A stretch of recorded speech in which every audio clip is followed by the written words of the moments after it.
Curling now enters the Sports Weekend spotlight.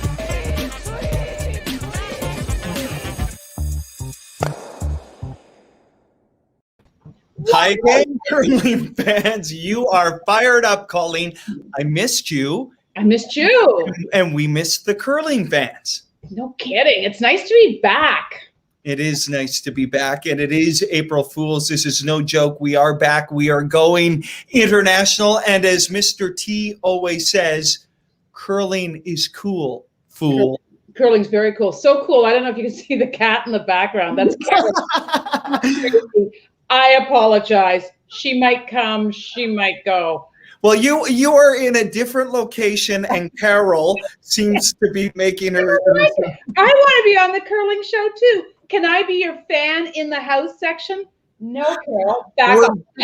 Okay. Yes, we are doing it live. And listen, the Men's World Curling Championship, we are on the eve of it. The stakes have never been higher. Of course, a World Championship title on the line and 6 Olympic spots, Colleen. So this is going to be extraordinary curling. That is the drama, by the way, to use a given term, for this whole event. It's who are the first 6 to qualify for the Olympics. And that was the urgency of getting the season and the bubble going, the raison d'etre.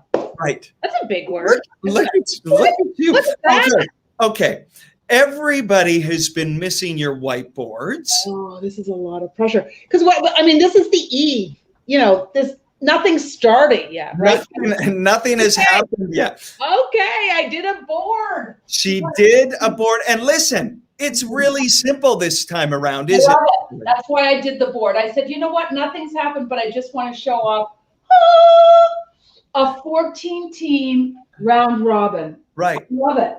Do you see it? And isn't that the way we're used to? You do love it, right? Everyone plays everyone. The top 6 advance to the qualification round. Yeah. 1 and 2 advance directly. 3 versus 6, 4 versus 5. Everybody understand? No. Can I write that down?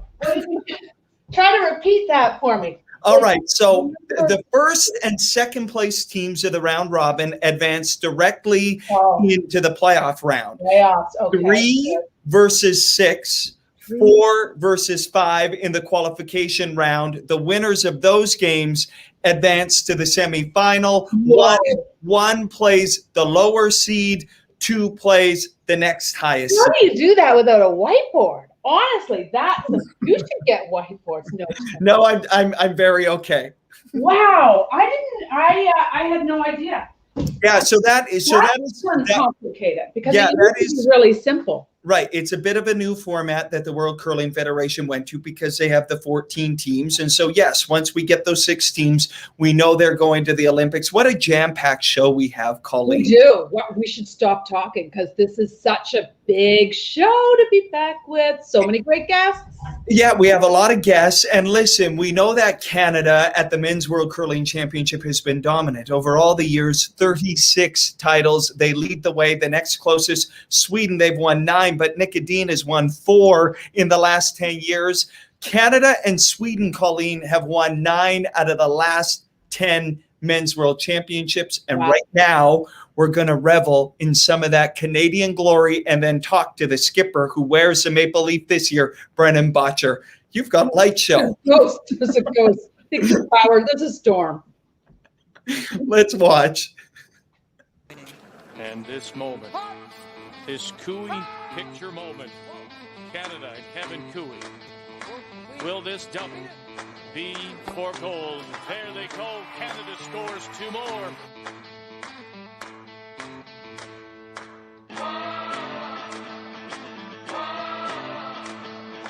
West out in the 8th and to draw to the 8th. They'll get the crowd right behind him. Stoughton will throw for 2.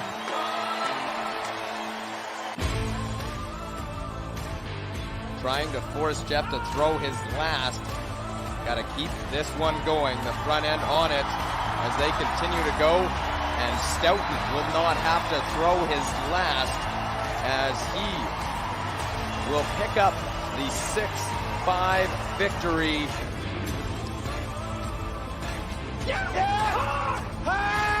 Has he done enough? Go! Yeah! Ah, great shot by Glenn Howard.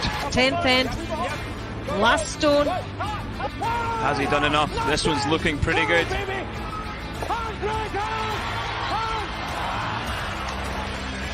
It levels things up at 7 each after 10. So here is last stone of the 11th end.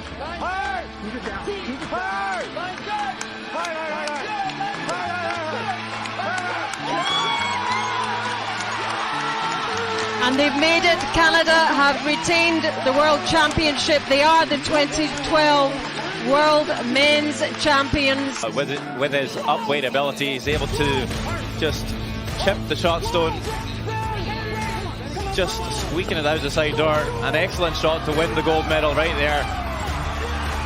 A second time for Kevin Cooey, having won it back in 2010. An excellent performance all over. Crowd settles. Brad Guju's last. Yep.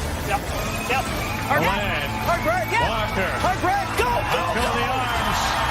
One more. A few more licks. Hello, world. Canada is your champion.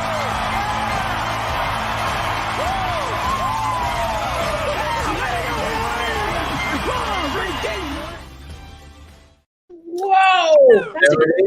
There it is. You know, Brendan, and welcome to the show. You watch that. Canada's won the title 36 times.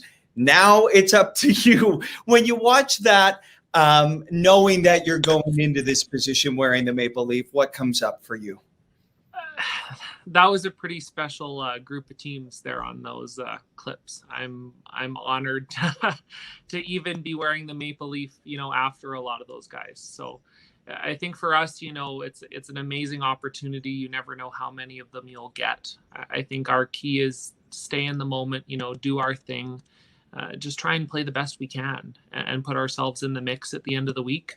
I think that's how we approach the Brier, and I hope we can do the same thing here this week.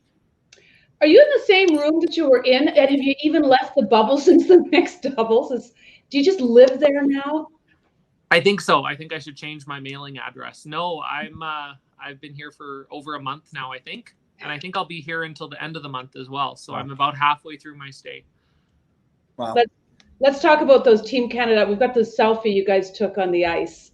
Those Team Canada, when you put that on for the first time, what did that feel like? I know you represented Canada before, of course, at different levels, but this is the first World Men's. Yeah, it doesn't matter when you put them on for the first time. It's a pretty cool feeling. All the boys were just so proud, and as you should be. It's such an accomplishment. The field is so deep in Canada, and to wear the maple leaf and see your name on the back of those jerseys, that's cool. I hope that feeling never gets old. I think if it does, I should retire.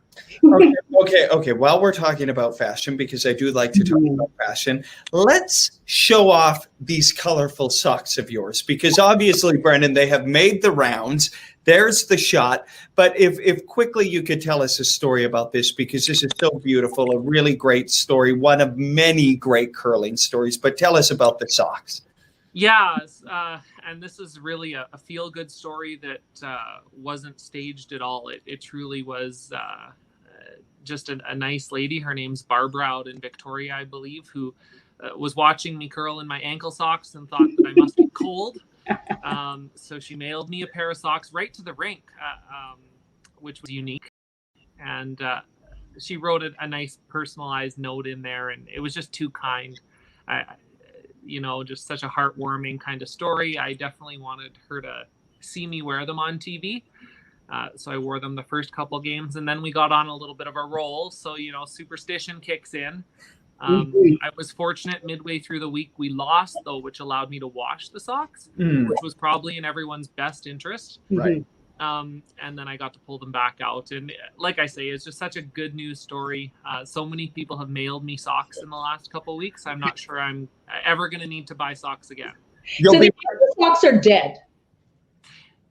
Well, I do quite like the ankle socks, so I want to, like, I'm wearing them right now. I'm not going to be wearing them though once we start curling. So I think every game I'm going to be wearing a new pair of socks to honor, all the people that have sent me socks here in the last few weeks. Just so you know, this might be Devin's new thing. Rather than talking about what are they snacking on, it's going to be what are your socks. Great, yeah, keep the story going. I think it's awesome, and yeah, it's a good one.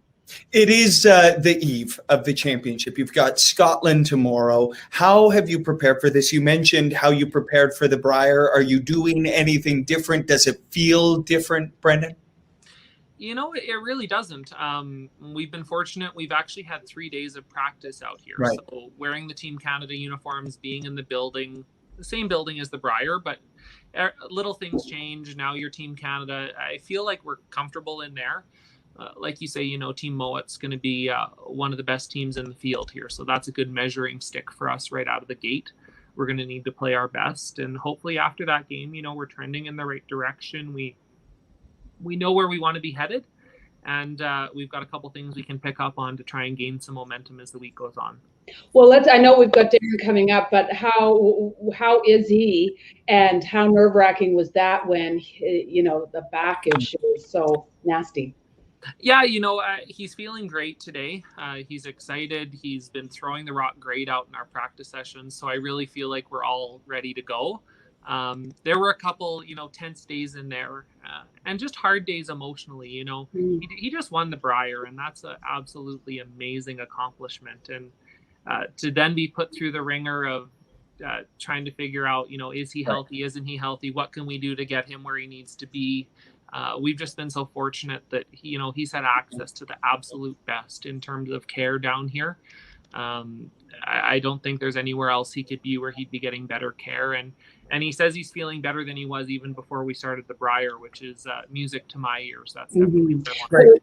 The same fan that sent you the socks and all of the socks that followed, those same fans, I'm sure, were lighting candles and saying, the best intentions for him to get better. So. Oh, yeah. And there's no one that wants him to get better more than the other guys on the ice. He's the guy we want out there with us. There's a reason we won together, and I'm hoping we can recreate some of that magic here this week. Let me ask you about home ice advantage. We saw you guys navigate the ice conditions. You haven't been able to be on the ice in the midst of a pandemic.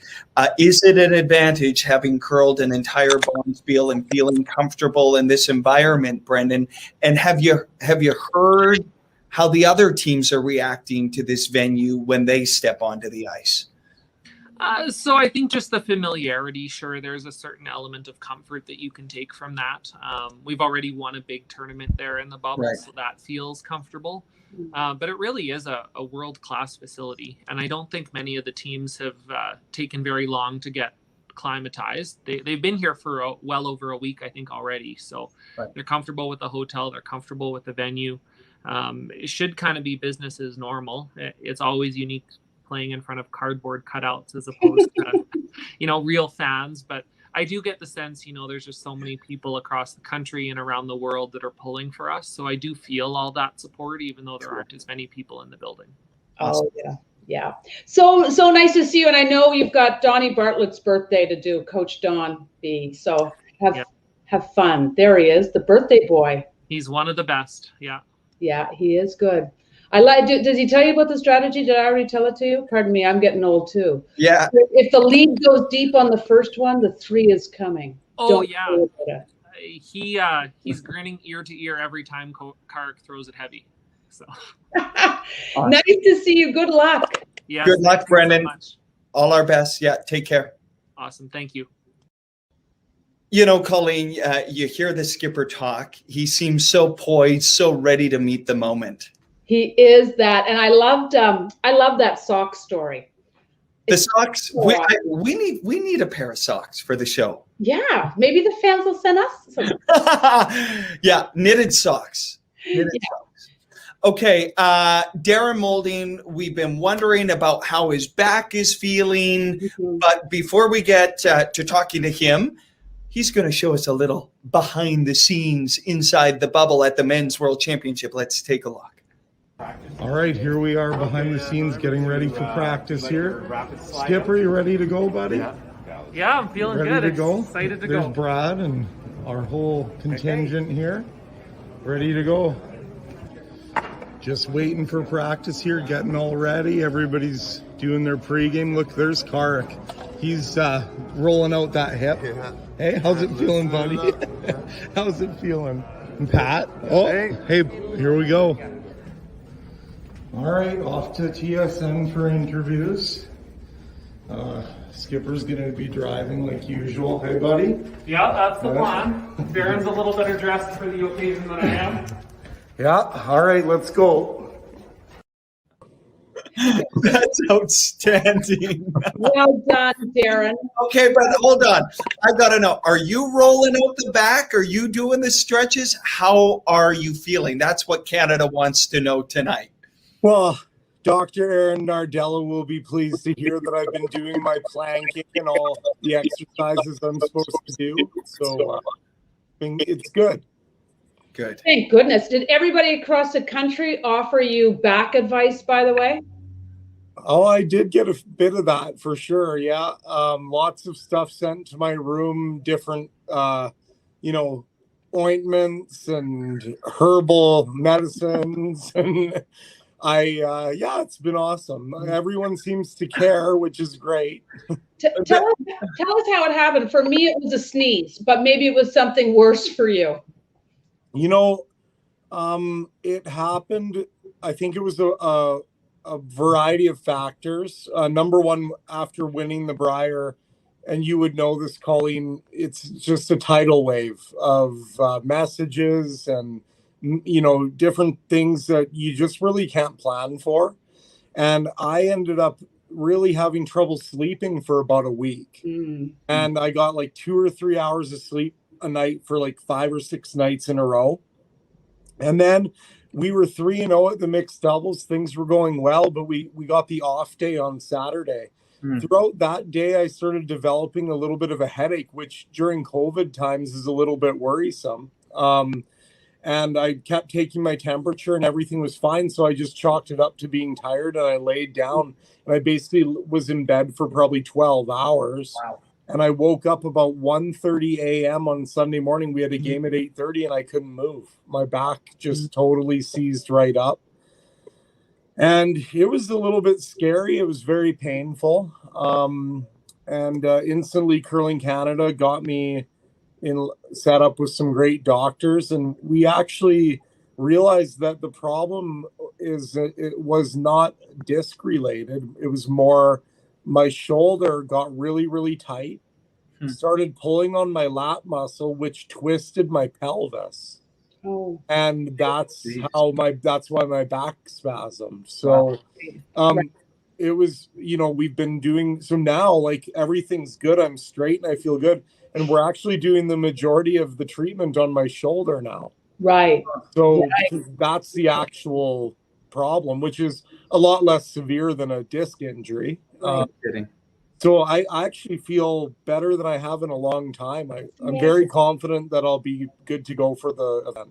Yay, that must have been so stressful. And I think also when you mentioned not sleeping after your win, the adrenaline rush of winning is like a shot that your body just, it takes a while to get used to that. So the sleeping thing, I totally relate to. And sleep's a funny thing for me, even at the best of times. Like I just, sometimes I get wired. I know like nobody can believe that, right? So, I was just even more crazy than usual. Awesome. We're having a bit of a fashion theme to the show tonight. You've got the hat. You even have there's a Twitter account for your hat that's coming at me for forgetting that you would be on the show tonight. But you have more hats than just this one. Why don't you show us? Fashion show. And you've got to know, Devin and I are hat. Oh, I love that one. How's that? Yeah, we love it. And then Devin and I we're hat gurus. Love. Oh, this is a good look. Yeah, we like that. We like that. Scoring that very high. Very good. I'll keep this one on. But you can see I've got a collection, I'll never run out. I've got about the same amount of Alberta hats too, but you need a room for your hats the way people have shoe rooms. Right. But you know what? You seem like the perfect third to me. You've got this great combination of fire, but so much joy out there, and so how do you, did you morph into this, or is that the way you've always been? Well, I think I've always played the game with a lot of passion and joy. I've always loved to curl. Even when I was a teenager, I remember a lot of my friends would be going out and partying or going out and watching hockey, and I would just go to the curling rink and wait till the leagues were over and throw rocks. And that's what I would do with my Friday or Saturday night. Cool. But only probably in the last, I would say 7 or 8 years, have I learned to rein in my fire, I guess you can say. Brendan's gone a long ways towards helping me do that, and my teammates, but especially Brendan, because watching how he operates, you can't help but take a little bit of that and apply it to your own game. So I do think I've found calmness to me that I haven't had, my whole life really. And every time, when I watch games from 2017, 18, and each year I look calmer and calmer and calmer. Yeah. And that's really, I think, a direct result of playing with Brendan. Yeah. But I also think the interesting thing is, if you look at Brendan each year, maybe there's just a little bit more fire. Maybe a little Darren in him now, eh? I think he showed it a little bit at the Brier this year, after that BC game. Yeah. I was actually watching highlights of that last night, because every time I see that, it inspires me, actually, because I just smile because I just see that fire in him, and he's always had that too. And I think we both have kind of brought each other a little bit towards what we are, but not too far. We don't want to change each other too much, but it's helped. Wow. It sounds like you guys are just a perfect team, and you all click and you all have a role. And I know, Darren, you and I have talked a lot about that. One of the more compelling interviews I've ever done in the curling world was with you when you lost a third straight time. You were emotional. You were wearing your heart on your sleeve. You openly admitted to me that you didn't know how many more times you were going to get the opportunity to do this. And so when I reflect on that conversation you and I have on the eve of a world championship, I wonder where you must be at with all of this right now. Yeah. And those were real emotions, Devin. I don't know how to be, sometimes it bites me, but I really just when someone asks me a question, I just give them the answer. And, and I was a little bit embarrassed in a way, because of the vulnerability you show sometimes, but then again, I was also proud of myself because that's how I felt. And, it's hard when you lose a game like that. It's hard. It's so hard to make it that far. I just, even thinking that we made 4 finals in a row right now, it's still hard to wrap my head around that, because each time you get there, it's so tough. Right. And you just have to reload and try and figure out what you can do to get better, which our team's really good at. We improve year after year. And, I've been, one of the challenges I've faced in my life, and I'm sure a lot of people have, is, I've fought with my weight my whole life. I've always been a person that can put on weight really fast. I can do a really, really good job and feel in great shape. And all it takes is a week or two and I'm off track. And so I've worked really hard to keep that under control. I've always been a good athlete with good endurance, but I know what weight I need to weigh to feel good. And actually the funny part is, if I get a lot lighter than I am right now, I don't feel good either. So I've kind of felt I'm kind of in that sweet spot now. And it's funny, you hear things and, people say you should look like this or you should look like that. And what I've learned is where to be to get my maximum performance. And some of that's mental. When I'm too low of a weight and I have to like do too much, then I'm unhappy. And I don't get to like enjoy things that I normally enjoy. Like I've always been a guy where I kind of work off, you know, if I want to go and, you know, eat a sundae, I'll go and do that. And then the next day I'll go and do an hour or two of cardio and hike around. I'll be like, whatever, right? I'll go work on a roof and be like, so what, I ate 4,000 calories yesterday.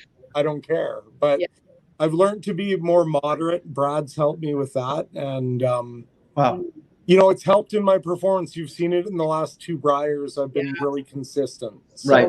You're perfectly perfect. How is it on this eve of the World Championships? I mean, have you been sports psyched for this last week about how to handle your emotions of you're hoping you're playing, you feel good, and yet maybe there's that element of doubt? I mean, have you had some sports psychologists help, or are you good on your own on that? I have had some help, actually. And from various people, and you know, it's been a huge help for me. I've talked to some people about you know, things that I can do. For me, the last 3 days has really eased those worries, because I've been in you know, I've been on the ice and doing 100% of what I need to do, and I feel great. Yeah. But before that, for, you know, for 6 days between Thursday and Tuesday, or if that's 5 days or whatever, I was worried about the next time getting on the ice, would I be able to do it? Wow. Yeah. Well, you're such a champion. And listen, vulnerability is never something to be ashamed of. In fact, on this show, it's welcomed. And so we're grateful for you, Darren, for sharing all of that. And just go play some great curling for Canada. We'd send you a big hug, but we might hurt your shoulder, which would trigger the back. And we don't want to do that. Yeah, that's okay. I would take a hug from you anytime, Colleen. Thank you, Darren. And just the best of luck. You're just the best. We love you. Thank you, guys. Take care. Take care, Darren. Good luck. Bye. Wow. What a story. Yeah. And I can only imagine, I don't know, a little bit of trepidation, as healthy as he's sounding now. But when that back went during the mixed doubles, you know, the backs are so finicky. I mean, everybody's got a backstory. You probably have a backstory. No, I'm feeling good. I'm ready to go. I mean, I could curl if they need me to curl, Colleen. And I love everything about Team Botcher. Their progression, as he said, to even make it to 4 finals is incredible. Yeah. Watching the progression of that team, and they do get better every single year. And they've stuck together. I love that. Yeah, and you know, when you hear them talk and when you hear them open up, that's what I love about this show, is we're seeing these different sides of them. And when you hear them speak and see Brendan and Darren speak back to back, you see the yin and the yang of them, right? You sure do. That's a really good way of putting it. And you also get to see their ankle socks and their hat collection. And you know, Devin, I have to really wonder, going into these World Championships, just how much of an advantage they're going to have, because they're used to the bubble and they're used to the whole arena. Absolutely. Yeah, no. And that arena, you talk about home ice advantage, and they're playing. I mean, it's an Alberta team playing in Alberta. We are getting ready. Look at a sold out arena, Colleen, with all of those cardboard cutouts. We wish we were there. And I know the president of the World Curling Federation, Kate Kapanis, wishes she was there as well. Great to see you, Kate. Good to see both of you. This is really, really nice. And from sunny Scotland, I'm stuck at home, sadly, but we have the sun today. So that's a little bonus. And we know how hard it is for you not to be there, because Devin and I are feeling the exact same thing. But why was this so important for the world to be in the bubble? Oh, no, really. I mean, without this this is our Olympic qualification, and it's huge. And I mean, we wanted to do it on the ice. Of course, we have to do it on the ice. And with the cancellation of the World Women's as well, you know, we thought, oh my goodness, where do we go from here? And then very happily, Curling Canada and the local organisers stepped up to the mark. And our men's moving down to the bubble in Calgary, they've done a fantastic job. And the women now going there as well. It's really special. But from my side, seriously, I'm so disappointed because of the rules that are in place, because of the bubble and quarantine rules. The travel restrictions for me has made it impossible for me to go to both, to be at both. So the decision has been taken that I'm at home. So I will be glued to the television. I will glued all the time to TV. Yeah, and you'll have some late nights and early mornings over there in Scotland, Kate. But you mentioned Curling Canada, and I mentioned it, the extraordinary measures and conversations and the changing situation. Can you take us through a little bit of the process, the communication between the World Curling Federation and Curling Canada? We had Catherine Henderson on. You could sense you guys were having conversations, and you were able to pull it off. Yeah, I think first and foremost, I mean, we have to be so grateful to the government of Canada in particular, because of the international regulations to get our teams there was a big deal. And then, of course, with Alberta Health and Curling Canada and the local organisers, seriously, everybody stepped up to the mark. Let's make this happen. And from the World Curling Federation side, we are particularly fortunate because we're following on 3 events. I think you said that in your lead up to the show, that with the Brier, the Scotties, the Brier, and the mixed doubles, and of course we've come in, so everything is pretty well in place. And I am getting our teams have all our teams have been out since last week, and of course all our people who are out working for us there. So I get almost hourly feedback from what's happening, and everything's going well, and everybody's so far COVID-free, and everything's still. So this is a big. This is huge for us. And so grateful to Curling Canada. When we start knocking on wood, Kate, by the way. But tell me, how much hair pulling out did you do when the Worlds were cancelled in Switzerland, and what was that process like to try to bring that to Canada? I'll tell you, that was when we knew this was going to happen. Now I thought, oh my goodness. But I have to say that we're a curling family. We're so lucky that curling is a huge family, and Curling Canada stepped up to the mark, as did another couple of countries whom I won't mention. But because of the bubble already in place in Canada, we were so happy, and they're great partners. And I know that Nolan Thiessen and Danny Lamoureux, all the Canada staff, Curling Canada staff who are on site, and there are now, of course, our people on site as well. It's so far so good, and I even believe they're looking after the athletes. They have lounges in the venue for them. They can go and relax, and then they have special seating for them. So I think everyone's been well looked after. Kate, I think I saw it's something like more than 750 days since we've had a World Curling Championship, and I know how big a fan you are of the sport. How much have you missed this? Oh, this is, believe it or not, up until not last year, but the year before, I was away from home 150 days. 150 days away from home. So I do a huge amount of traveling because we have Pacifics, Asia Championships, European Championships, Champions. We have 19 of big events throughout the year. And so I attend all of them. And of course, here I am with our flagship events in Calgary, and I'm not getting to either of them. And this is really hurting big time. But anyway, I mean, that's just how it is. And really, more importantly, is to make sure that we keep the number of people there as small as possible. And that's really, and so the people are there working. Everybody's working. So if I was there, it'd be swanning about. I'd still be working, obviously, but it'd be nobody there to sort of interact with and just watching. And so really, I mean, I think I'm better. I think I possibly just get in the way, to be honest. They'd be saying, oh my goodness, what we're going to do with Kate. So it's tough. It's tough for me, but here I am back home. They would never say that about you, Kate. No. Otherwise, I'd choke them. I love that honesty. That's great.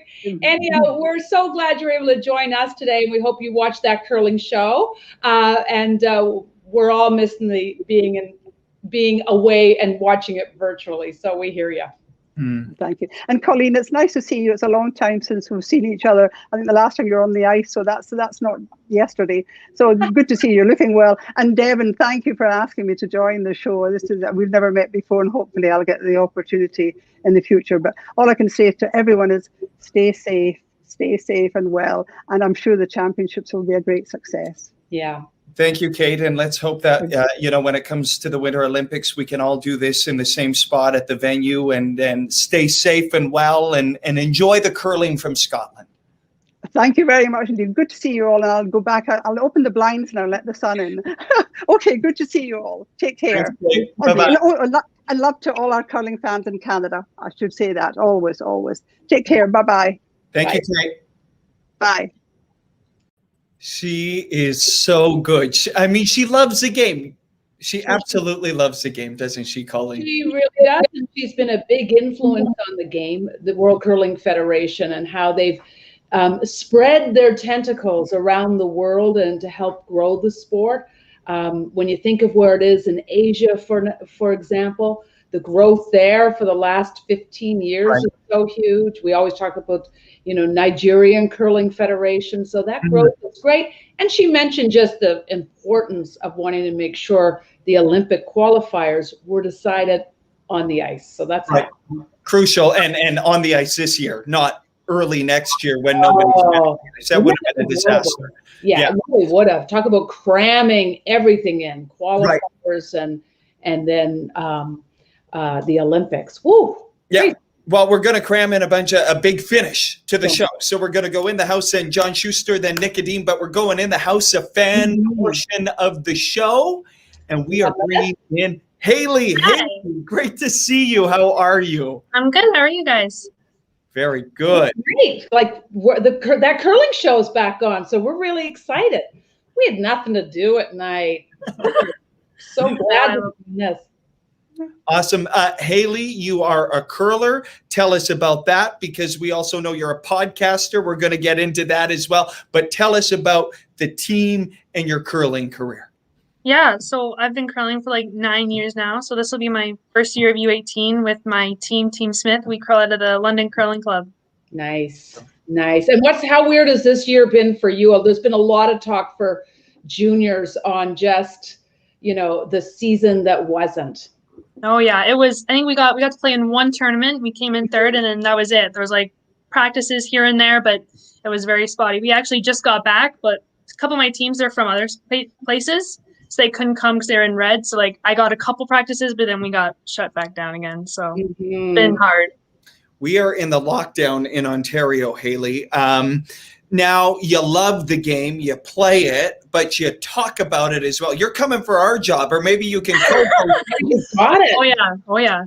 Tell us about that. What is it about this game, and why do you like to be so involved in so many different ways?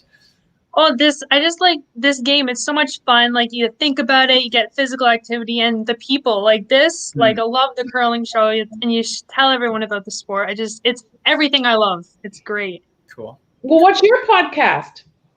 Mine's called Brooms and Hacks. I started it like November-ish when quarantine started. I was like really bored. So I was like, hey, let's just get talking about curling. So the very first person I had on was actually my skip, Amanda.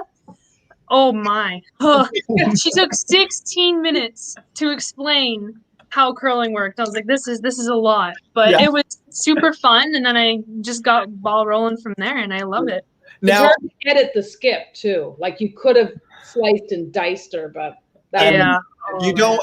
Hey, Hailey, you don't want to get in the way of a skip when they're talking. Colleen. On the bottom, you see sweeping rocks and taking names. That's the team motto. Tell us about that. That was just so. It's crazy. We like to sweep, and we've just been kind of not dominating, but we've been doing pretty well this is our first year of U18, and we came in third. So we're actually doing pretty well, and it's been awesome. Yeah. So you did get a little of the season in if you came third. Yeah, just a little bit. That was our only tournament. That was it. Okay. Yeah. Maybe they even had a provincial or something. Oh no. Definitely. No. Before we let you go, do you have some predictions? We're getting ready for more curling. We're getting ready for the Men's World Curling Championship. Colleen and I are supposed to be objective. You don't have to be. Who's going to win this thing? Oh, man, I'm definitely cheering for Team Canada. But funny story, I was watching John Shuster and Matt Hamilton on a live last night, and they're like, oh, yeah. So I put in a comment. I was like, big question. I'm like a crazy superhero fan. So it's like, Marvel or DC? Choose the right answer and we'll choose for you. And they didn't choose right. So, well, look who joins us. Sorry, man. Well, I'm sorry. I don't know Marvel and DC. Oh, it's all good. Mhm. Definitely a close second. So did you just say USA is going to win the Worlds? Is that what you were just saying, Hailey, before John rolled in with the Marvel and DC thing? Well, if they chose right, they would have, but they chose DC, and unfortunately, that wasn't the option. Wow, it all came down to that. Wow. Oh, yeah. Wow. Awesome. Hardcore. Hailey, thanks for joining us. Yeah. Thank you for having me. Nice to have you with us. All right, and over to the 2018 Olympic gold medalist, John. We brought you in. We put you on the spot. How long ago does that Olympic win feel? It feels like a century ago, and it feels like yesterday. Yeah, weird. And a little bit of both.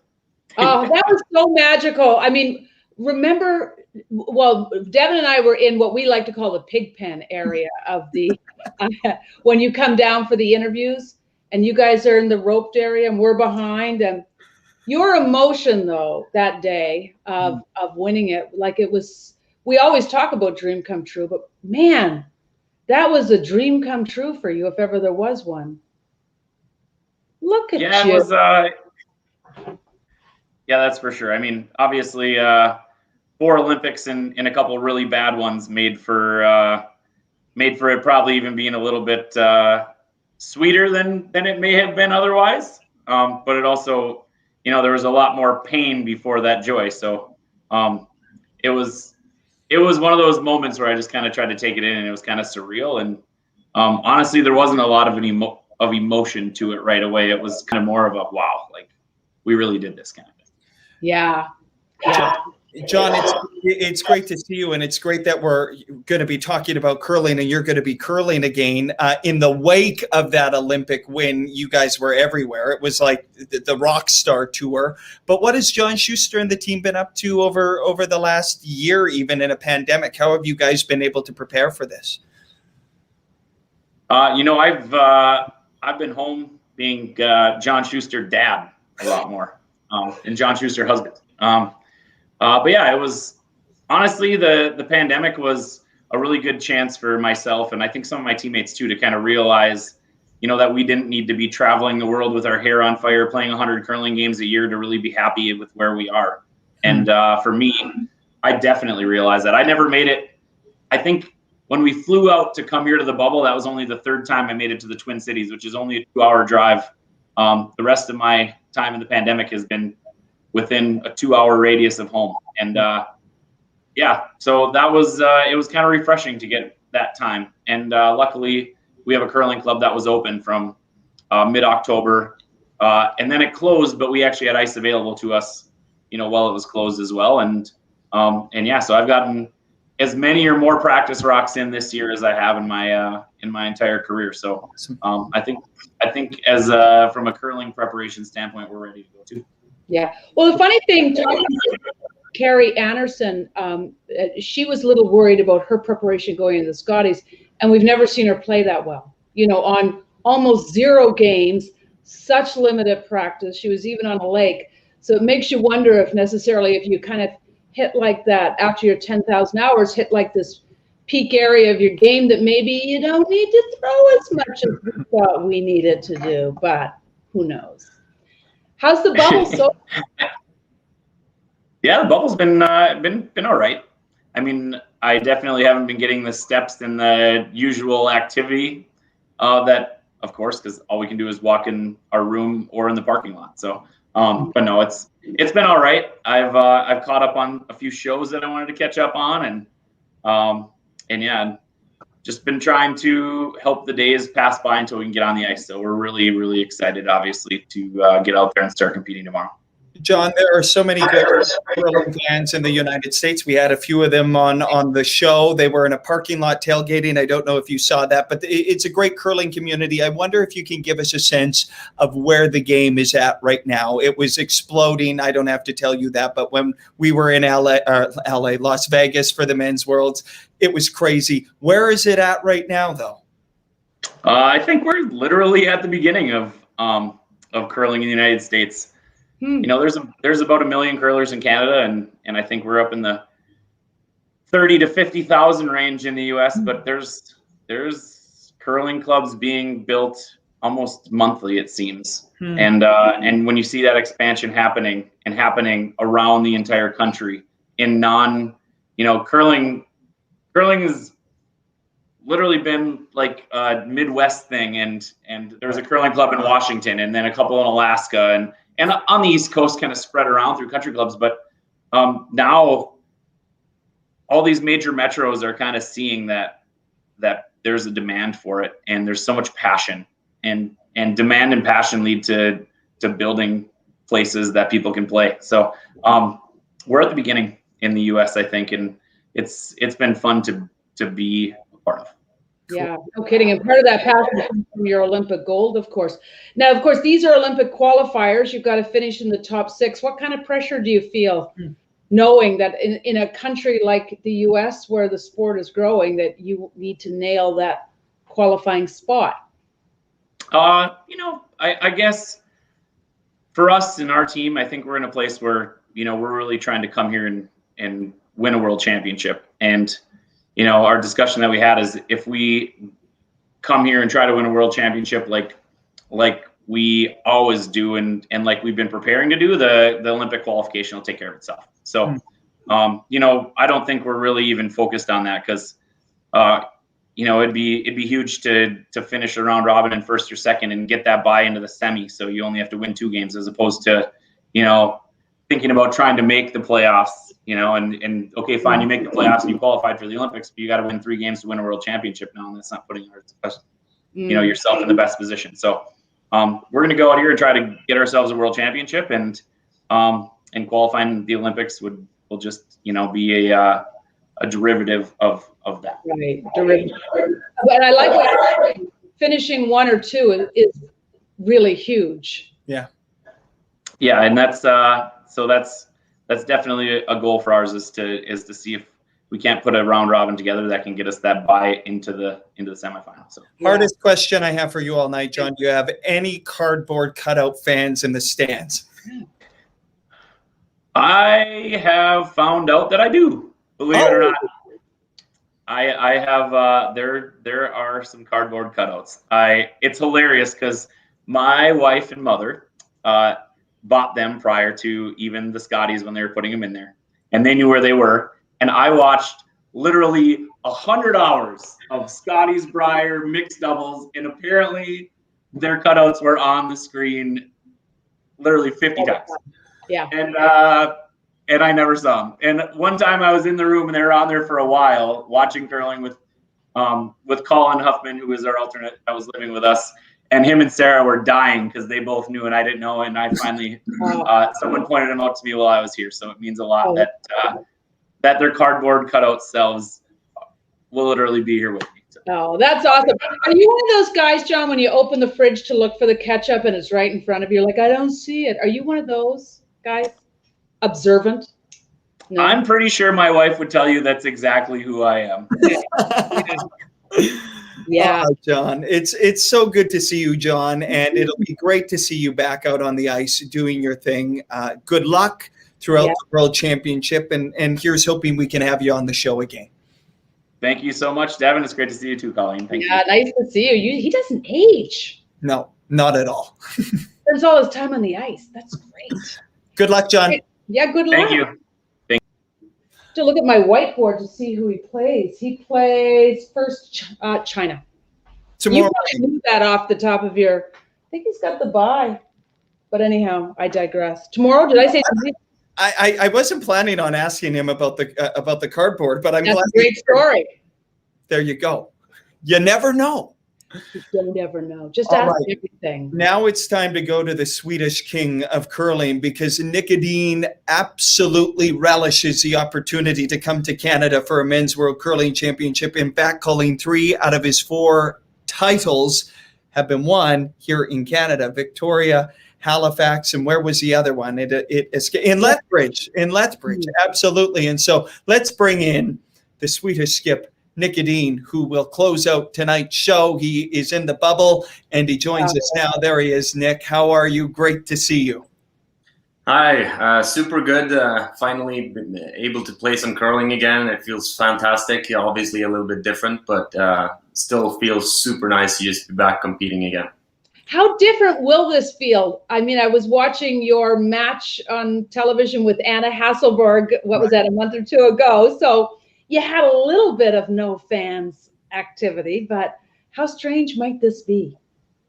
Yeah, actually, we got to play a few events early on as well, like in September and October, and same thing, like no people could be in the venue to watch. So I guess this whole season has been a little bit of that, and then a lot of practice too. And obviously, no one is watching curling practice in Sweden. So, and then that game against Hasselborg was really important, I think, for us to just play in front of some cameras and just like feel a little bit closer to something like competitive again, and instead of just practicing for a few months there. So super nice that they could arrange that game for us and then prepare us a little bit better for what's to come. It feels funny to say this, Nick, because it seems like the last World Championship was years ago, but you are the reigning world champion. Let's take a look at some of those wins. Like I said, a lot of them in Canada, but let's take a look at some of them. We need.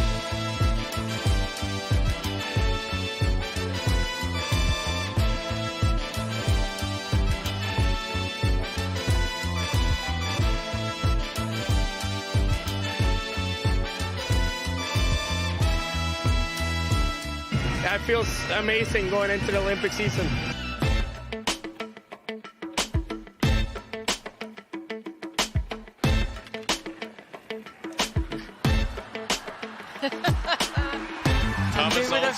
Ever the showman, he knows the game is gone. And Sweden have won the gold medal game. They are the 2015 world champions. Has he got another one here? Trying to hold it, got to get it by the guard. Bang, bang. Oh, no, and he stuffed it. And that will be for 3, and that will be it. And congratulations to Sweden.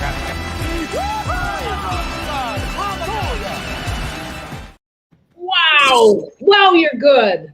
That's amazing. Forgot some of that. It feels like so long ago that we watched the Worlds. Yeah, it feels like both that it was a long time ago, but at the same time watching those videos, it kind of feels like it was just yesterday we played those games. And I guess that's kind of Worlds for us. Like, it feels kind of like home, but at the same time, it's the most special thing you can do in curling, except for the Olympics. But like the World Championships are big deals, and especially in Canada, and especially now after such a long time, but still coming back into the arena now, it just feels like we're back home. This is like the stage we like the best, I think. I was asked this by Swedish television in an interview. What is it about Nick when he comes to Canada? I tried to answer it because you and I have had a lot of conversations. It might be the coffee, the Tim Hortons, but Nick, what is it? Because I know you know how much curling means, and you have so many fans across this country. It's like you're the Canadian curling sun here. But what is it about what brings out your best here in Canada?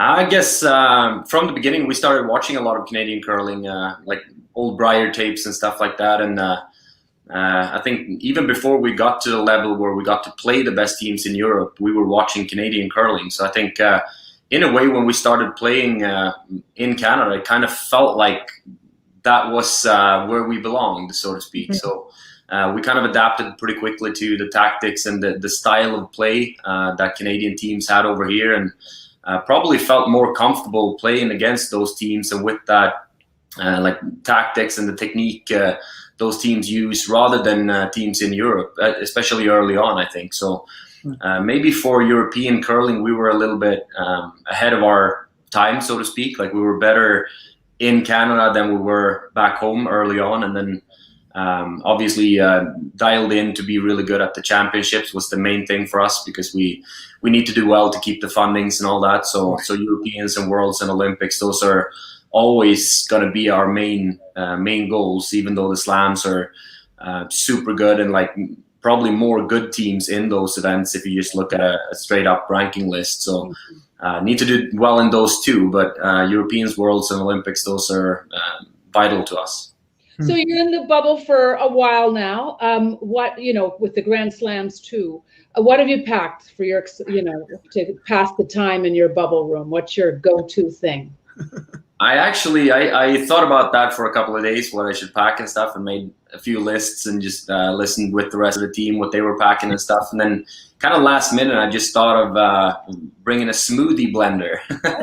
Yeah. So I actually brought one of those, and that's probably been the best thing I brought, to be honest. So I'm having a lot of smoothies in my room and just kind of feeling like home. I usually do a breakfast smoothie every morning back home, so I kind of felt like that was a good thing to do when we're here 5 weeks straight. It kind of feels a little bit more like normal then, instead of just restaurant food. Okay, quick, give us your smoothie recipe. Milk. I've added some coconut milk these weeks. Super good. And then fiber oats, good for the stomach and get going in the morning. Okay. Usually some berries. Too much information. But keep going with what kind of berries? Yeah, blueberries, strawberries, raspberries. I think you got something called blackberries or something like that. Yeah, you add them all. I kind of ate most of those before I had time to put them in the smoothie, but there's it's the berries, isn't it? And why I'm laughing about this so much, Nick, is because literally Colleen takes photos of her smoothies and texts me them. So you guys, it must be a champion skip thing or something. Yeah. No, but you've seen it. Your recipes then. No, I'm on the smoothies. Exactly. I'm on the smoothies now. I want to check in on your body because you've had so many. Bad. Yeah. Anyhow, tell us about your body. It's intact, luckily. It's getting late in the show. Listen, you and I, we've talked about the back pain and the surgeries and all that, and I hope it didn't get lost in translation in this Swedish interview. I said, I don't know where Nick is at with his body and where you are in your career. So you take it away. I've done enough talking. Actually, my last surgery, my back surgery, was in 2018. So I've actually been kind of free of injuries for the past like 2.5 years-ish. So for the past year, I've been training somewhat normal for what I consider normal. Right. So getting back to good physical condition again. It's been a long time. Like I'm probably in better shape now than I have been the last 7-8 years at least, I would say.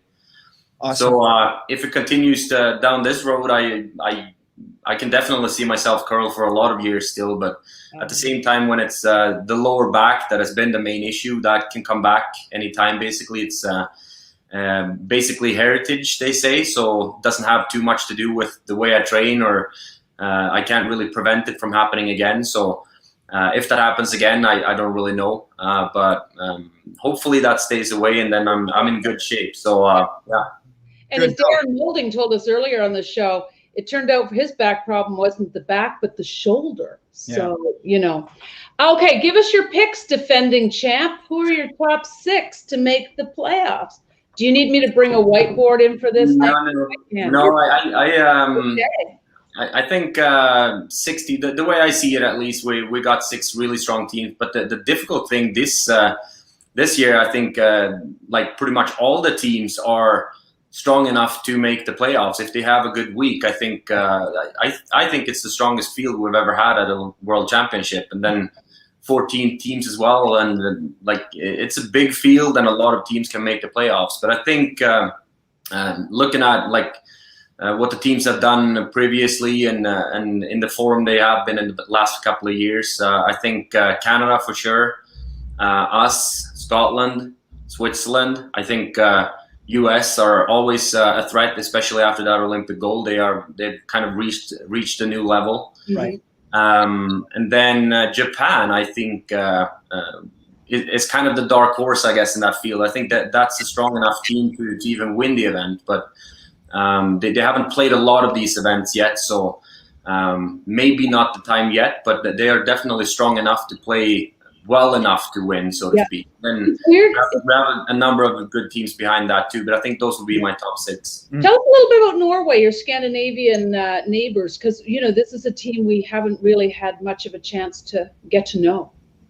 Yeah, that's another team with a lot of curling knowledge and a very high curling IQ, if you will. And they played a lot too. They got a lot of experience within that team, all the players, but especially especially Torger has been around forever, and he's played so many events, and then coaching staff and like their whole true like group of people there, they know a lot of curling. So I wouldn't be surprised at all if they are fighting for the medals as well as they usually do.